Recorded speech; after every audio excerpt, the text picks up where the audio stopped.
اهلا بيكم معايا النهارده. هنفتح مع بعض الكروت على شخص بيكرش عليك وبيراقبك في السر. تمام، نعرف كل حاجه عنه. حطوا لي يلا طاقتكم معايا المجموعه الاولى ومعايا المجموعه التانية. طبعا انا مش عاملاها بالاحجار خالص، اشيل بس ده من هنا كده.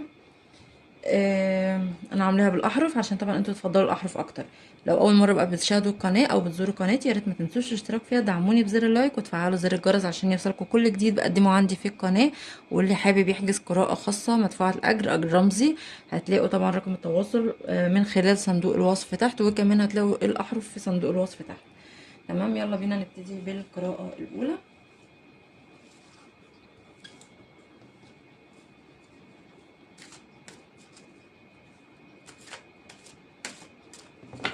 الطاقه بتاعتك انت دلوقتي، بيراقبك ليه الشخص دوت؟ هل هو بيحبك؟ ناوي على ايه معاك؟ ايه هي مواصفات الشخص ده؟ حبيت اختم بالمواصفات علشان ايه؟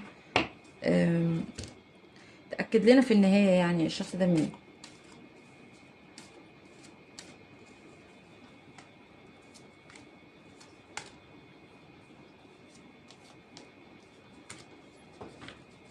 طبعا هطلع لكم كروت نصيحة في الاخر. تمام، اوريكم بس كده شوية، انزل لكم الكاميرا حبة بس كده. تعالى نشوف الطاقة بتاعتك انت دلوقتي.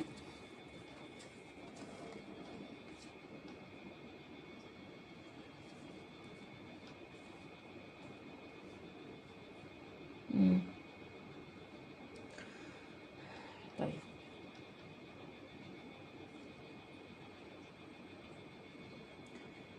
انا شايفاك ان انت ممكن تكون كنت في العلاقة دي كنت حاسس ان انت متقيد فيها شوية، او العلاقة دي انت ما كنتش يعني ما حسيتش فيها ان انت اتحبيت صح، او ان انت خدت حقك فيها. فواضح ان انت اللي خرجت منها، يعني حسيت ان انت مربط في العلاقة دي فخدت بعضك ومشيت منها. تمام، وانت مش عايز العلاقة دي تاني. اتغلبت على حبك للشخص دوت، او على التعب اللي الشخص دوت عمله فيك، لكن انت لقيت الحل وخرجت بره التربيطة اللي انت كنت متربط فيها ديت. تمام، وتحملت وحسيت ان هو في النهاية زي عدو ليك، يعني هو اللي دمرك، هو اللي جرحك الشخص دوت. فانت حسيت ان انت خلاص اتغلبت عليه، يا اما انت بالفعل في علاقة انت مش قادر تخرج منها، وهو دوت اللي انت عايزه من العلاقة دي، ان انت تخرج منها وتتغلب على قلبك اللي موديك في العذاب دوت، وعاوز بقى انفراجة. تمام. آم، وكمان ممكن للبعض يكون انت مستني حد من الماضي برضو، فانت حاسس انت متكتف في العلاقة دي. شايفاك برضو ان انت زي بتنده بقى على حد، في حد انت عاوز تبعت له رسالة او مستني منه رسالة. متفائل جدا جدا مع الشخص دوت، وعندك حماس قوي على القصة دي او على العلاقة دي. انت شايف العلاقة دي من وجهة نظرك ان هي تستحق ان انت تنتظر فيها وان انت تنده عليه. ممكن تكون انت من برج الاسد على فكرة، او من برج ناري. تمام. كمان شايفاك ان انت دلوقتي بقيت متألق في الكلام. انت حاسس نفسك ان انت بقى عندك ازاي بتعرف تتكلم صح، ازاي ان انت بتعرف تبقى متحدث لبق. كمان بقى عندك حتة ان انت بقيت مقتنع بالاشياء اللي بتجيلك، يعني انت دلوقتي بقيت تقول الحمد لله على اي حاجة. حاطط كمان الشخص دوت هدف في حياتك على فكرة. كمان شايفاك انت دلوقتي في طاقة الساحر. طاقة الساحر دي يعني طاقة روعة. بس يعني لو انت بتحاول دلوقتي ان انت تضحك على حد بأساليب فبلاش. تمام، لكن انا شايفة ان طاقة الساحر دي بالنسبة لطاقتك انت، لا انت دلوقتي بقيت متألق، ما بقاش همك اي حد بيتعبك. بقيت ترمي الحاجات اللي بتضايقك ورا ظهرك. وانت بالفعل لو انت دلوقتي محطوط في علاقة مريرة او صعبة، فانت عاوز تبقى في الطاقة دي، عاوز تنطلق، عاوز تبص لقدام، عايز تبقى بصورة افضل. تمام، فدي الطاقة بتاعتك انت دلوقتي. طيب الشخص ده بيراقبك ليه؟ الشخص ده طيب، بيراقبك يعني بص، ده هو طاقته كده اللي هو بيدينا طاقته على طول. بيراقبك لان هو بيحبك جدا جدا جدا احنا لسه هنشوف برضو هنا. بس هو محتفظ بمشاعرك كده، يعني بص الشخص دوت ماسك كده عملة في ايده ومش عايز يديها لحد، اللي هو ماسكها كده في ايده. فهو متمسك بيك جدا. ممكن يكون الشخص دوت لا، طيب تمام.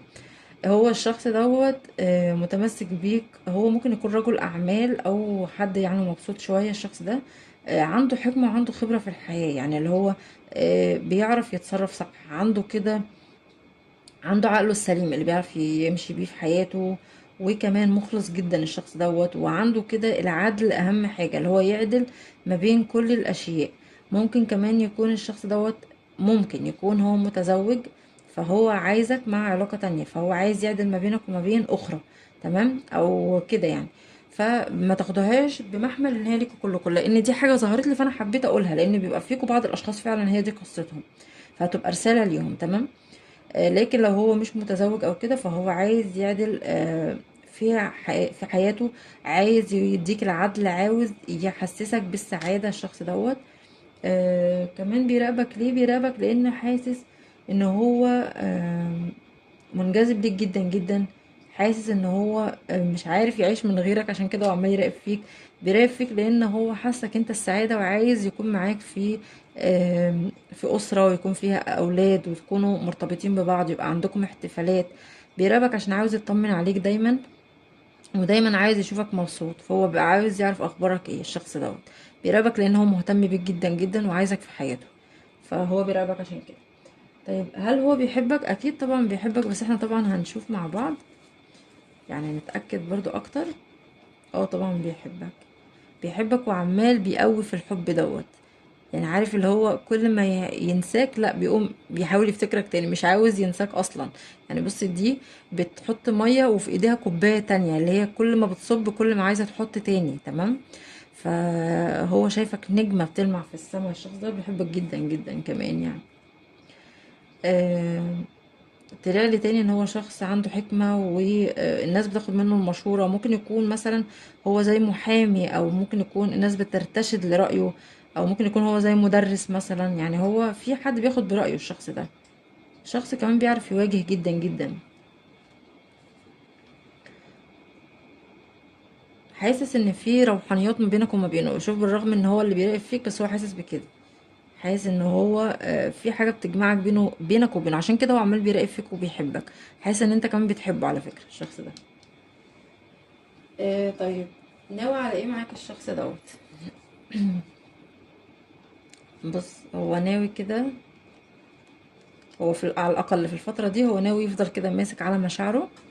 هيفضل يحب فيك، لكن هو متاكد وعلى يقين ان هيبقى فيه الافضل ما بينك وما بينه. يعني هو بيحب فيك، لكن هو عارف ان الافضل جاي، تمام. الشخص دوت ناوي ان هو يقعد في الفتره دي كده يفكر فيك، يبص عليك من بعيد. هيخطط بقى ازاي ان هو يخش في حياتك، ان هو يجي يتكلم معاك يقولك ان انت وحشه. ان هو نفسه يكون معاك في علاقة، ان هو يرتبط بيك. بص يعني اللي هو هيجيب لك كده الكاس دوت ويجي يقدمه لك. بس هو مش عارف يقدمه لك بأنهي طريقة، لان هنا في طاقة المراقبة عالية جدا جدا، وعمال بيراقب فيك، بيفكر فيك قوي. آم، لكنه هو يعني بص برضه هو حاسس ان هو عاجز عن ان هو يجي يقولك دلوقتي ان هو بيحبك. بس هو شايلك الحب وهيجي يقدمه لك، ما تقلقش. طيب ايه هي مواصفات الشخص ده؟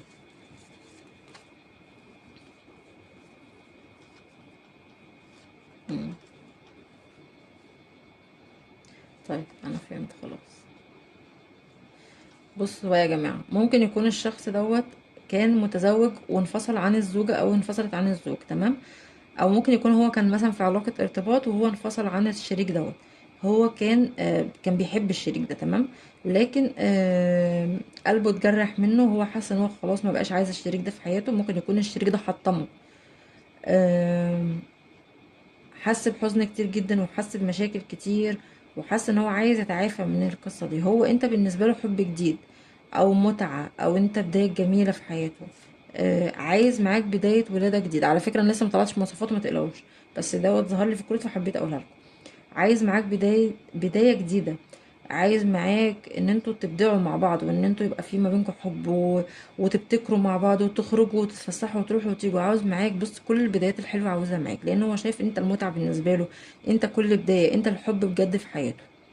تمام. طيب تعالوا بقى ناخد لكم كروت للمواصفات بتاعته، عشان احنا كده برضو مطلعناش هو مين.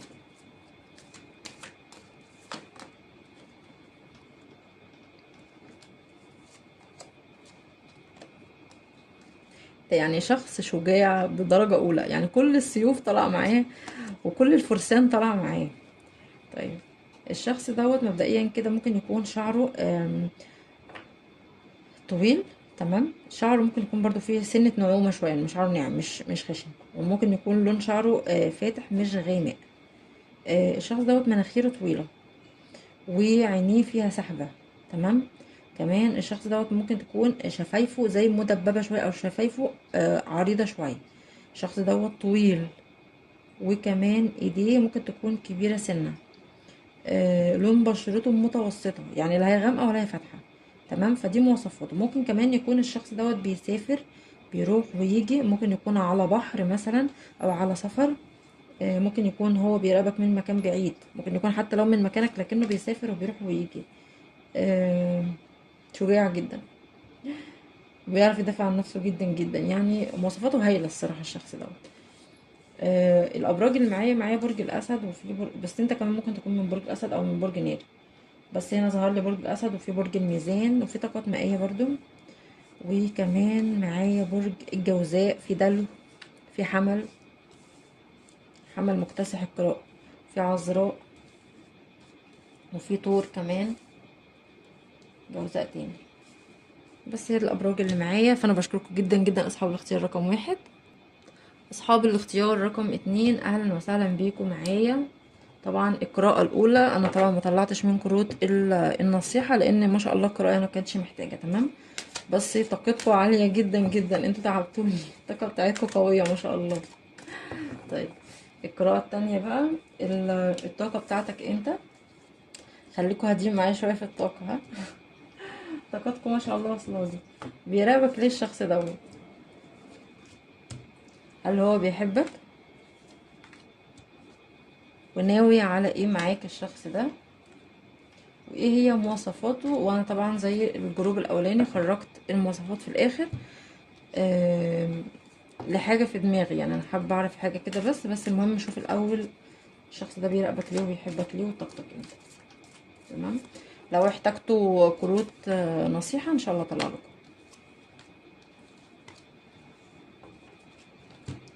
تعالى نشوف الطاقة بتاعتك انت دلوقتي.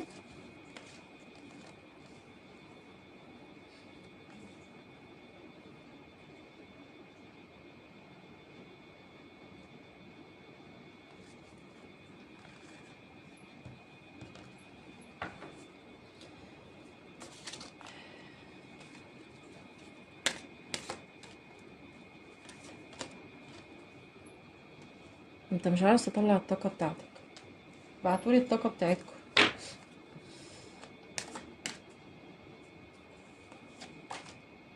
طيب انت مديني ظهرك كده اللي بتتفرج على الجروب دوت، وايه مش عاوز تقول حاجة. مم.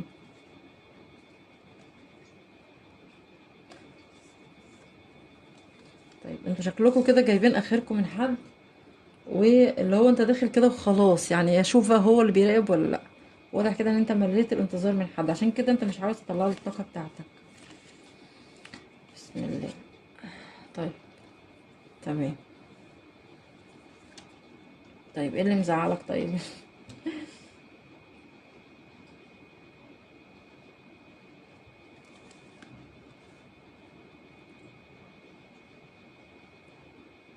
تمام. ممكن تكون انت كان في حد في حياتك، الحد دوت انت ما قعدتش معاه فتره كبيره بتحبوا بعض، او المده اللي انتوا قضيتوها مع بعض مش كبيره. هو ممكن تكون حتى بتحبه من زمان، لكن او كان العلاقه دي من زمان، لكن الشخص ده ممكن يكون كان بيجيلك شويه ويبعد، بيجيلك ويبعد. فواضح كده ان انت تعبت من الشخص دوت. الشخص دوت ممكن يكون كان كل شويه اون اوف معاك، اون اوف.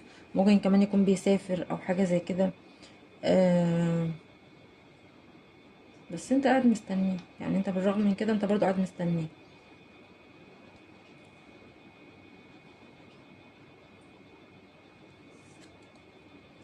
كمان شايفاك ان انت اقول لكم على حاجه، بس من غير زعل. انا شايفه ان انت ابتديت تتجرأ شويه في الكلام، يعني ممكن تكون انت كنت متخيل ان هو بعيد عنك عشان انت ما بتعرفش تتكلم، فانت ابتديت تبقى باسلوب. لا، خليك بالاسلوب بتاعك، خليك بالطاقه بتاعتك. تمام. ما تغيرش نفسك عشان الشخص دوت. لو انت بتحاول تغير في اسلوبك في الكلام، في منظرك، انت واضح كده ان انت ابتديت تعمل حاجه زي كده، فلا ارجعوا اللي انتوا فيه. لو انتوا فيكم حد بالفعل كده، انا مش بقول العامه يا جماعه عشان محدش يزعل مني، بس دي حاجه ظهرت لي كده. طيب ممكن كمان تكون انت دلوقتي ممكن تكون انت من الشخصيات اللي بتحب تبص في لعيونك او في المراية، وكمان لشعرك. يعني انت بتحب كده تبص في المراية على لون عيونك، عيونك لونها عاجبك قوي. انت من الاشخاص اللي كده. طيب انت ايه الطاقة بقى بتاعتك دلوقتي اخيرا؟ يعني الطاقة اتفتحت. تمام. بص، انت في حد زي ما بقولك كده، انت عمال تبص عليه، الشخص ده واضح ان هو مررك وعذبك، والشخص دوت بيجي ويروح يجي ويروح، وانت خلاص تعبت منه ويئست منه. بس انت في شغف على الشخص ده جدا، يعني بالرغم ان انت خلاص بقى اديته ظهرك، خلاص بقى انت مش عايز اي حاجة من الدنيا، وخلاص بقى انت قلت انا هبص لقدام، مش عايز مشاكل بقى ولا وجع دماغ ولا بتاع، وهقعد كده في هدوء مع نفسي، مش عايز بقى قصص حب ولا الكلام ده كله. لكن انت برضو بتحبه، انت برضو بتيجي كده من فترة تانية تبص عليه، تشوف هو بيعمل ايه، يا ترى بيكلم حد، يا ترى هو فاكرني، يا ترى هو متذكرني. فدي الطاقة بتاعتك انت. طيب انت كمان واضح ان انت عندك نضج عاطفي جدا جدا. ممكن تكون انت عندك خبرة في الحياة، ممكن يكون انت كان ليك علاقات سابقة او انت ليك تجارب سابقة، فانت عندك خبرة عن الشخص ده ممكن. كمان انت دلوقتي محتاج العناية، انت نفسك ان حد يهتم بيك، نفسك ان انت تحس بالحب وتحس بالحنان، تحس ان حد بيبقى رحيم عليك وكريم عليك، ويبقى في حب ما بينك وما بينه. آه، طيب عايز ايه تاني؟ الطاقة بتاعتك عايزين نعرف اكتر. اه. طيب ممكن تكون برضو انت كنت او انت عندك موضوعين، الموضوعين دول محيرينك، لكن انت بالاغلب الشخص اللي انت بتفكر فيه وهو اللي انت قلبك رايح له هو صديق. تمام. تفكر فيه جدا جدا. حاسس ان انت يعني مش قادر تبطل تفكير في الشخص ده، بتفكر فيه كتير قوي قوي قوي، فهو دوت اللي قلبك رايح له الشخص ده. خلاص احنا كده عرفنا. طيب الشخص اللي بيراقبك ليه؟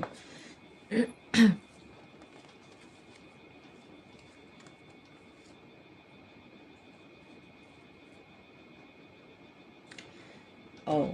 ممكن تكون انت اكبر من الشخص دوت. ممكن يكون الشخص دوت حد كده يعني ما عندوش خبرة في الدنيا زيك، يعني اللي هو حد كده سايبها على الله وماشي بقى بيعمل اللي هو عايزه وخلاص. حد حساس جدا، و آه، بيحب كده يتوقع حاجات خيالي شوية. ممكن يكون هو لسه صغير في السن زي ما بقولك. بيراقبك ليه؟ بيراقبك لان هو حاسس ان هو دلوقتي عنده شغف عليك جامد جدا، حاسس ان انت وحشه، عشان كده هو بيراقب فيك.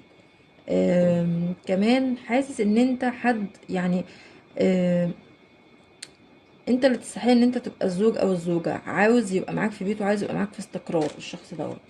آم، كمان للبعض ممكن تكون انت كنت ممكن كمان الشخص دوت يكون انت زي كنت بتديله مادة، يعني في حاجة ليها علاقة برضو بالمادة، الشخص ده مخليه بيراقب فيك، او عشان كده هو عايز يرجع لك تاني. ممكن تكون انت كنت مثلا بتساعده بالاموال، كنت انت مثلا متيسر ماديا فكنت بتساعده، فهو علشان كده برضو الشخص دوت بيراقب فيك. يعني دي حتة برضو كده ظهرت لي فحبيت اقولها لك. آم، طب هل هو بيحبك الشخص دوت؟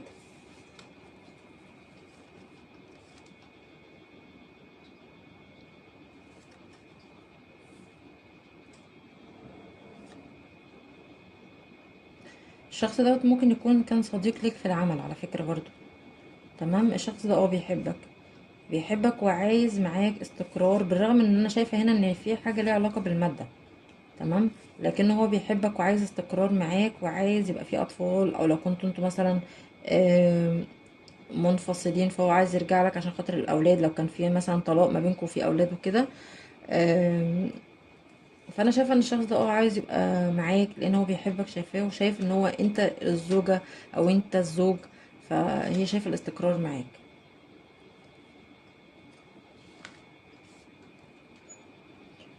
بس انا الكارت ده طلع لي وانا عايزه افهم بس معناه يعني. طب تمام، ناخد من هنا. عايزه افهم بس معنى الكارت دوت.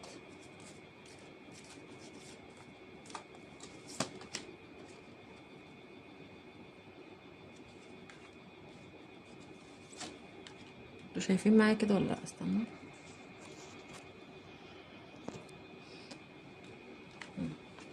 دي ظهر لي هنا علاقه ثلاثيه، بيحبك بس في علاقه ثلاثيه. يعني انا شايفه هنا ان ممكن يكون في طرف ثالث، ممكن يكون بيحتفل برضو، ممكن يكون هو كان عنده طرف قبلك لكن يعني هو الطرف دوت لسه موجود في حياته على فكرة، او في حاجة ليها علاقة بالشخص دوت وبيه. طيب عموما انا قلت لك فهل بيحبك هو هنا؟ اه هو بيحبك وعايز معاك اسرة وعاوز زواج وعايز ارتباط، لكن هنا ظهر لي حاجة غريبة ان في طرف تالت وهم بيحتفلوا يعني. آه، يا اما هو عايزك مع طرف تالت ممكن.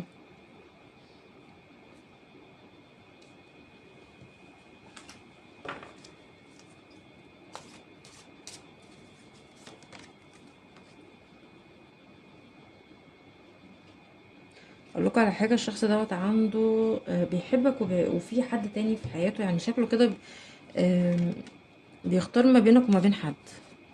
بصوا، ده عنده عرضين الشخص ده، الشخص ده فيه عرضين في حياته.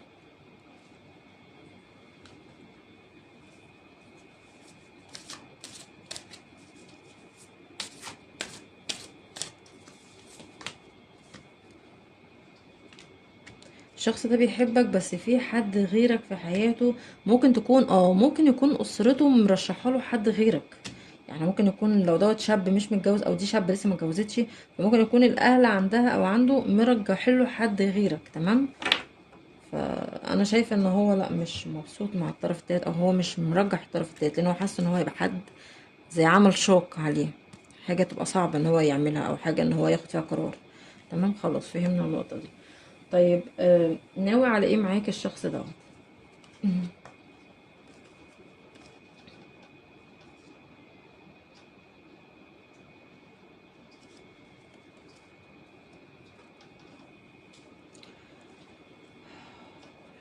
طيب انا برضو شايفة هنا ان فيكو حد كان متزوج ومنفصل وعنده اطفال، يا اما هو رجل متزوج اصلا. تمام، عشان نبقى صراحة بقى مع بعض.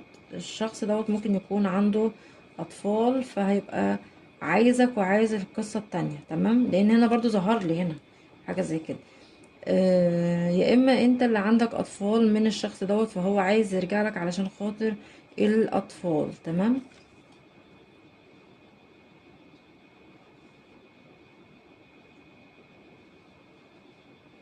كمان ممكن يكون الشخص دوت عاوز معاك بداية جديدة. يعني نوع على ايه؟ نوع على بداية جديدة معاك تاني على فكرة. يعني الشخص ده لو انت بالفعل ما كانش فيه اي اطراف ما بينك وما بينه، ما كانش فيه اولاد، ما كنتوش زوجين او كده، فالشخص دوت واضح ان هو خارج من علاقة، ممكن تكون برضو علاقة ارتباط زواج او حاجة زي كده، وناوي معاك على الزواج. آه، مواصفاته ايه الشخص ده؟ عشان انت شخص حيرتنا اساسا ولخبطتنا.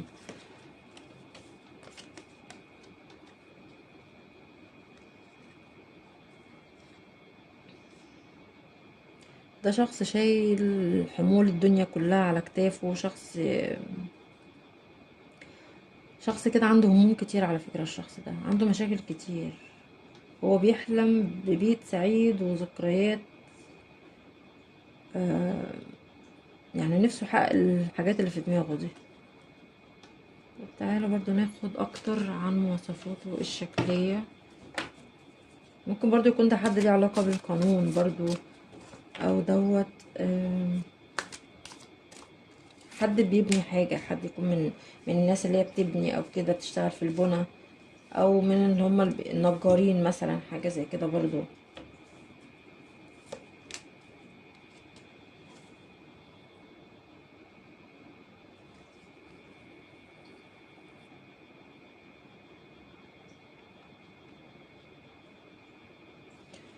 طيب الشخص دوت يا جماعة، مواصفاته الشكلية.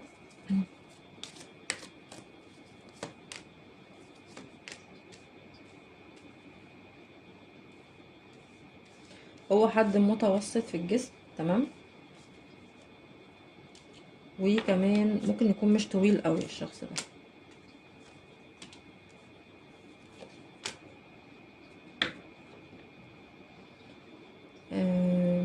وكمان الشخص دوت ممكن يكون لون بشرته فاتحة شوية، وكمان عيونه ضيقة الشخص دوت.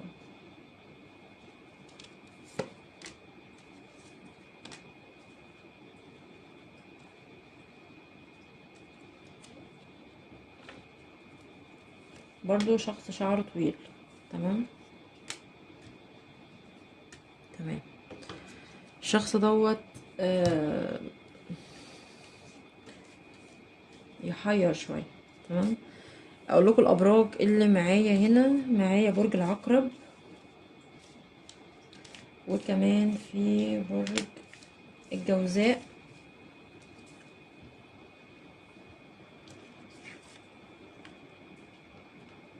العقرب كذا مرة طلع لي. كمان في برج الميزان، في برج القوس، في حمل برضو، في حوت،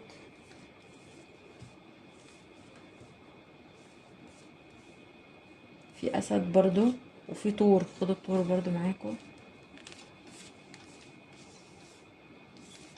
بس هي دي الابراج اللي معايا، وفي الجدي كمان في القراءة دي. انا بشكركم جدا جدا اصحاب الاختيار رقم 2. لو عجبكم الفيديو يا ريت ما تنسوش الاشتراك في القناه اول مره بتزوروا قناتي، وتدعموني بزر اللايك وتفعلوا زر الجرس.